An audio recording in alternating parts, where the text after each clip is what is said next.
destruction. Our destiny is my connection now. A feeling in my soul. It's beyond the reach of most mere mortals. Take a stand. So remember, no surrender. My defining moment. I will stand up, overcome my past. This is different to the end. If it takes forever, no surrender. Now or never, my last stand.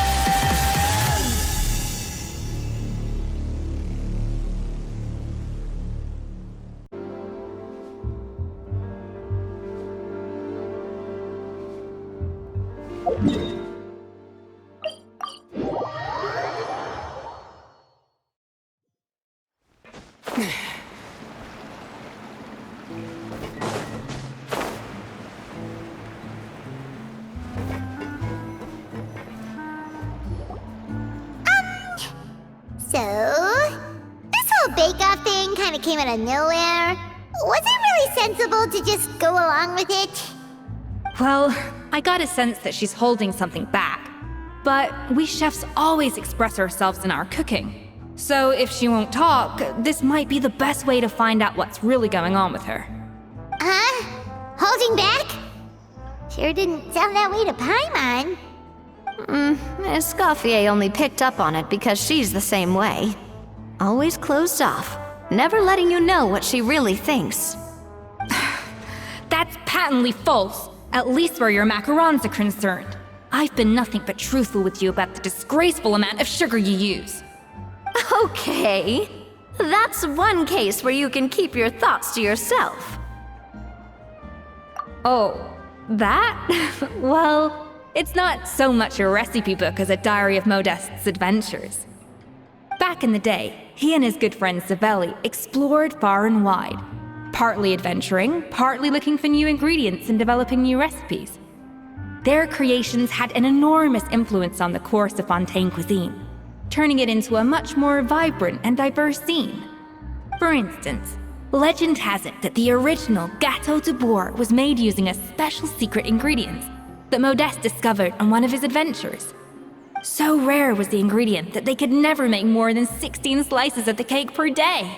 But everyone who tried it claimed that it was one of the most blissful and invigorating things they had ever tasted. Modeste and Savelli went on to found the original Hôtel de Bourg, which catapulted them to stardom in Fontaine's culinary world. Especially Modeste. He was hailed as a once-in-a-generation genius, and over time, the recipes from his adventure log became known as the Codex de Bourg. Paimon's heard this kind of story before. Armed with the Codex, the Hôtel de Bourg took its rightful place as the finest restaurant in the land, serving those recipes for centuries to come. Something like that? What? No, of course not! Cooking is a constantly evolving art form. How could any restaurant survive if they only served food that was popular last century? Anyway, never mind centuries. Savelli and Modeste parted ways not even 10 years after their rise to fame. Then, Modeste passed away while he was still in his prime. And that was it. The end of the Hôtel de Bourg's heyday. It fell into decline, and for most of its history, it was just a nondescript place with a couple of cheap tables. It's only in recent decades that it started recovering. Even then, it still took numerous relocations and changes of management before we finally ended up with Vanigem and the restaurant we have today. Oh! So the Codex really isn't all that, then. Paimon figured it was like one of those mystical books they have in Liwe's martial arts novels, where the main character learns all their secret powers from. Yes, well, that's fiction, and this is reality. You can't meet the tastes of modern diners by following some ancient recipes from a dusty old book. Case in point. Even the Gâteau de Bourg they sell now is actually Escoffier's reimagination. Wait, really? Why though? Didn't that recipe make it into the Codex? it did. But like I said, it's the dusty old book now, and the records aren't as legible as they once were. Not to mention that there's no way of finding the secret ingredient Modest wrote about. So, reimagination is right. I consulted some historical records and took what I could from the codex. But ultimately, the Gâteau de Bourg of today is my own recipe.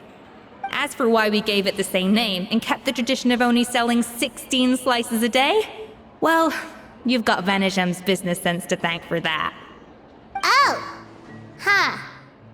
Well, that kind of takes all the mystique out of it. Hey now, it might not be the original Gâteau de Bourg, but it's still the most delicious cake in Fontaine today. And who knows, maybe Escoffier's version is more suited to your palate. Just think, if the original truly was the perfect cake you're imagining it to be, there's no way the recipe would have been lost to history, right? Not to mention that the Hôtel de Bourg never would have fallen into a slump. Anyway, before I left my role as head chef, I made a copy of all the recipes from the codex, including my own improved versions, and turned them over to Savannah. So why is she so interested in the original copy? Could it be a symbolic thing? Like, whoever holds the original Codex de Bourg is the true head chef? Well, it was clearly precious enough to give to Escoffier as a parting gift. Meanwhile, Savannah only got a copy. Maybe from her point of view, it's like management doesn't truly see her as being worthy of the role. You think so? The only thing is, it was her suggestion to gift me the original in the first place. Well, a joint decision by her and Venegem. But still. What? Huh. Guess she's had a major change of heart since she became head chef. Yeesh. Who knows? We could speculate forever. Better to just let our gâteau do the talking. It means vesting her in this bake-off, and then getting her to explain herself, even if I have to beat it out of her with a spatula. However much she's changed since we worked together, I believe that she still has her chef's pride. And if she respects the art, she'll respect the outcome of our contest. Well, I'm confident that you and your spatula can get justice for Froment. All you need to do now is win the contest. But that should be a breeze for you. Let's not get too ahead of ourselves. Gâteau de Bourg is very complicated to make. Usually, it takes 3 chefs working in tandem to cover everything. Now, if I had to push it, I could probably do the work of 3 chefs myself. But I'd prefer to play it safe if I can find a couple of assistants in time. Well, that's easy. The 3 of us are veterans in the kitchen. You just need to pick 2 of us. Well, I have heard the Traveler is an accomplished cook, as well as a warrior. But be warned, I will hold you to exceptionally high standards. Think you're up to the task? Oh, count me in too. I've spent weeks perfecting my macarons after your scathing review. Even if it means competing against the Traveler, so be it. I'll show you what I'm made of. Confident. I like it. Alright, let's start with some elementary mise en place. Show me your knife skills.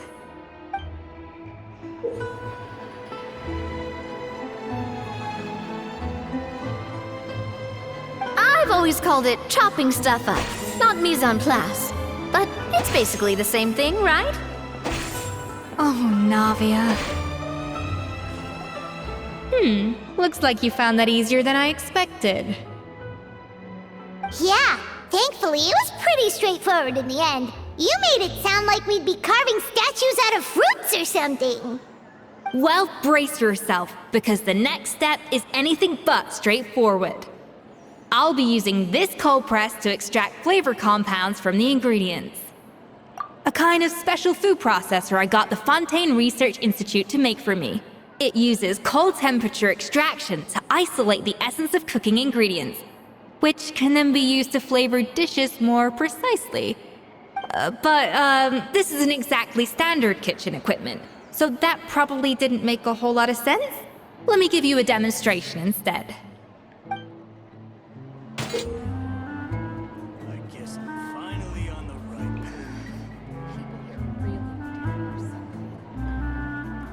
custom-made equipment from the Fontaine Research Institute, huh? That's some pretty high-tech food prep. Someone's never used anything this weird before. Cool! And done. These are the flavor compounds extracted from our ingredients. I've processed all the fruit you chopped up earlier. Wow! Even the smell is so much more concentrated. What next? Do we add all this stuff in? Absolutely not! Throwing everything in at once will ruin the balance of flavors. We have to go slowly and carefully to calibrate the exact flavor we want. I'll demonstrate again. Now, watch closely.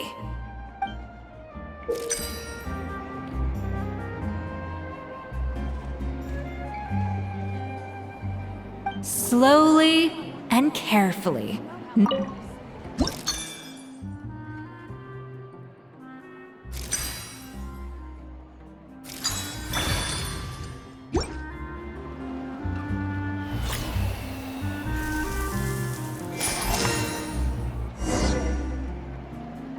And voila! Now it's your turn.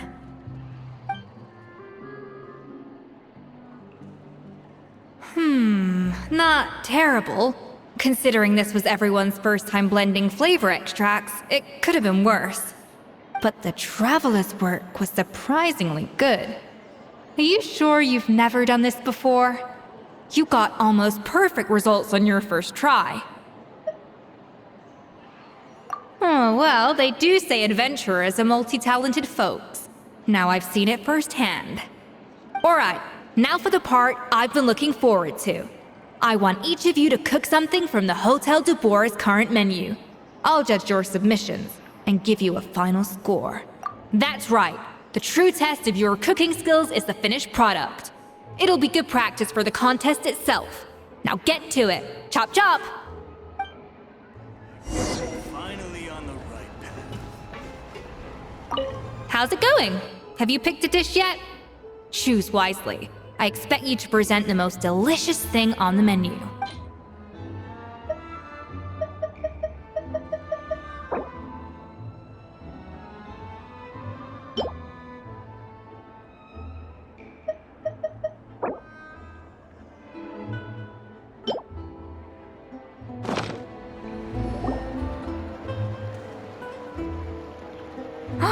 Look at that! With the grace of a snow-winged goose, as I like to say. Now, let the grating commence.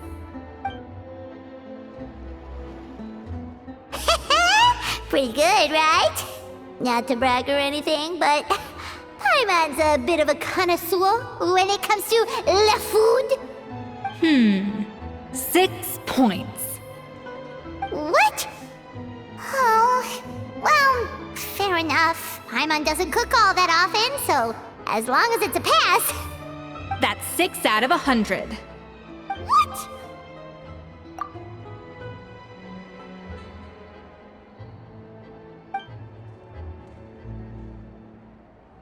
You say you're a connoisseur, but it's quite clear from this dish that you have far more experience consuming food than creating it.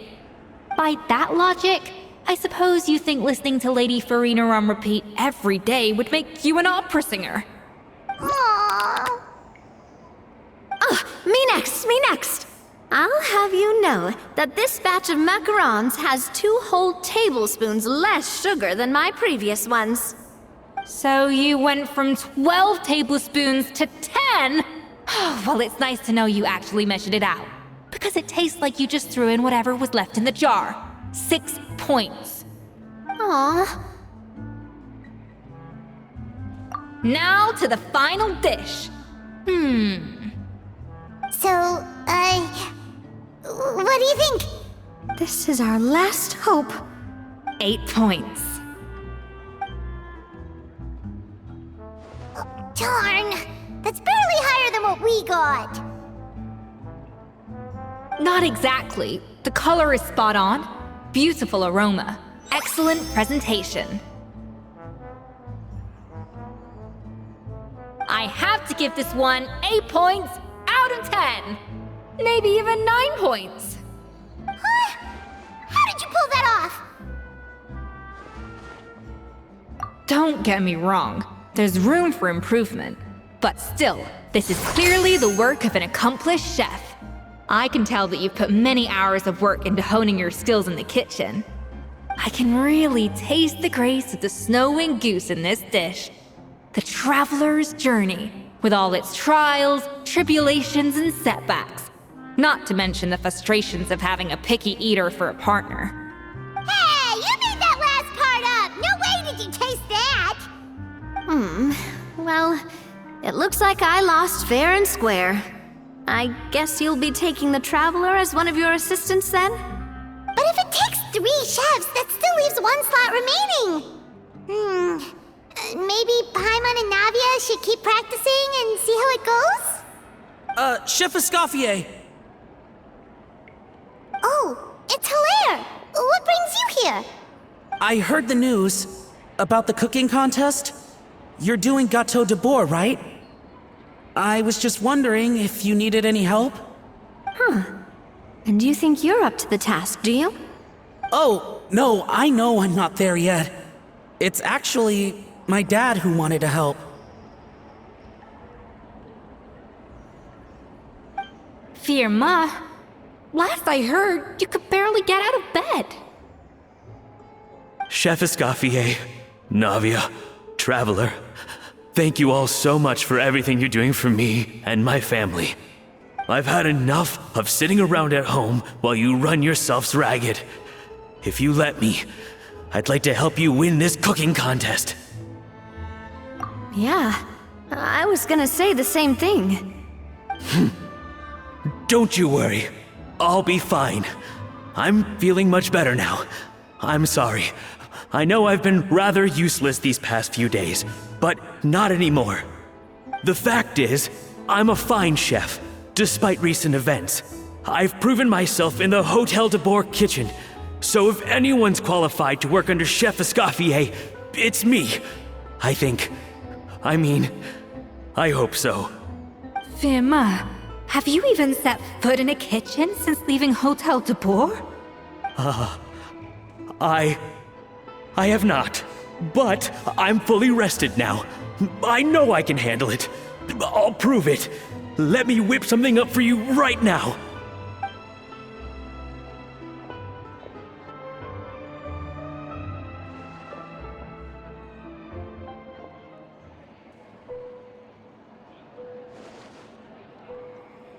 Huh? That's strange. Why are my hands shaking? What do you call this, Firma? I can't seem to grip my knife. Do it again! Again! Again! I... Hopeless. Get out of my kitchen yesterday.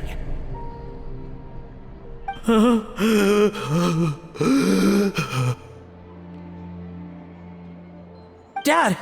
What's wrong? I don't understand. I was feeling so much better, and then Will I never be able to work in a kitchen again? Dad, talk to me. What happened? I think the real issue here is not physical exhaustion, but psychological trauma. Monica, when did you get here? Probably because you were all concentrating so hard on your cooking. I didn't want to interrupt your flow. But anyway, Firma, I'm so sorry. If only I'd known how serious your situation was, I would have stood up for you sooner. You have nothing to apologize for, Monica. During those long nights of redoing every order, you were the only person who looked out for me. Oh, come on. All I did was make you some tea. I doubt it was much help. Savannah was so ruthless toward you. I probably should have brought you something stronger. She sounds like the worst. All right, another Savannah horror story. Let's hear it. She's been getting harsher and harsher on us ever since she heard about Escoffier's new role in the Fleuve Cendre. Seems like no matter what we make, she'll find something wrong with it. What is this? It looks like a dog's been at it. In the trash now! Then she orders us to redo the dish again and again, but we never know what's going to make her happy. Do it again, do it again, do it again! Every time you remake it, you just get another earful from her. Either straighten yourself out or get out of my kitchen! So now, it seems like just picking up a kitchen utensil gives me flashbacks of her yelling at me. Oh man, that must be awful. The more I want to get it perfect, the more my hands shake, and the more scared I am of making another mistake. How can you give up so easily, Fiamma? You weren't a quitter when you were working for me. And even under Savannah, you talk about working late into the night trying to perfect your dishes. That says to me that you still hadn't lost that determination to prove yourself. What changed? I don't know what's come over me. When I think back, I just remember feeling like my heart and my hands were growing heavier and heavier as the shift went on. Each time I had to redo a dish, my heart sank a little further. Maybe Savannah was right. Maybe I am just hopeless at this. Dad. I see. Well, it sounds like there are some deep issues at work here. Ones that won't be resolved by merely seeking compensation. I will win this contest, and after that, I encourage you to approach Savannah and talk this out. But what if you can't find another assistant in time? Clearly, I'm in no state to help out. You think being one person short will ruin my chances? Let's not forget, I taught you and her everything you know. Even if I had to go it alone, I would present the perfect gâteau. Oh, well, Paimon and Nadia will still keep practicing, just in case. And so will I. Yeah! And if worse comes to worse, we can always get the Spina di Rosula to put out an emergency call for chefs. There's gotta be someone out there, right? Actually, I thought maybe I could help. That's sort of why I'm here. What? Why didn't you say so? I was going to, but then... well, this is the first chance I got. You do this for us? Thank you so much, Monica. Alright, fine by me. But aren't you still working for Savannah? Joining the other side seems like a guaranteed way to put your future employment in jeopardy. I know, but it's all right. I've made up my mind. With the way things are, I can't keep working for Savannah much longer anyway. Unless I want to become the next Firma. I'm done with sucking it up. It's time to try and turn things around. If this cooking contest can get Savannah to see the error of her ways, then I'm sure she'll forgive me for this. Well, Paimon didn't think we'd be poaching from Savannah's staff to get our third person, but there you go. Anyway, Monica's a professional chef, so nothing could possibly go wrong now. Great! Then it's settled. And to congratulate you all on making the team, I propose a Spina-sponsored meal to celebrate. Spina sponsored? Wait, you mean I'm cooking? Well, I promised the traveler a feast in the Fleuve Cendre. And I know how much you've been looking forward to it. Yeah! Feast, feast, feast! Alright, if you insist, then prepare for some of the finest food of your lives.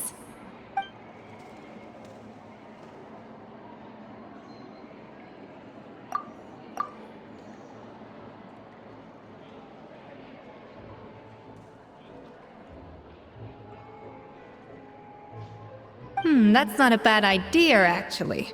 Wait, hold on. You need to finesse that further.